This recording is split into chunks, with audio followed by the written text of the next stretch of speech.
Nga ma'am, andito na naman tayo ngayon sa kusina. So, ituturo ko na naman sa inyo kung paano natin i-preserve itong kalabasa. This is fresh kalabasa. Binalatan ko, kinunan ko ng buto. So, then, i-cut natin ito as my desire. Hiniwa ko ng pa-cubes. Cubes ang hiwa natin dito. Init na yung ating tubig. Lagay na natin yung ating kalabasa. At hintayin natin ang 5 minuto. Takpan natin.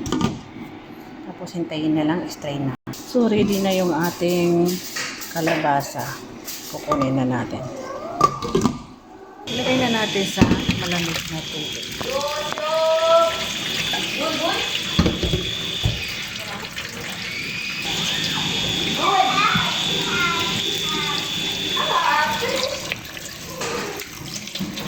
So, pwede na natin i-dry ito at saka pwede nang ilagay sa freezer. Katulad ng mga ginawa kong iba na i-dry natin. So, tapos ilagay sa freezer. Tapos sa tray na non-stick.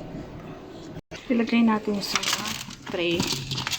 May parchment kasi plastic itong ginamit. Ilagay ko na sa freezer.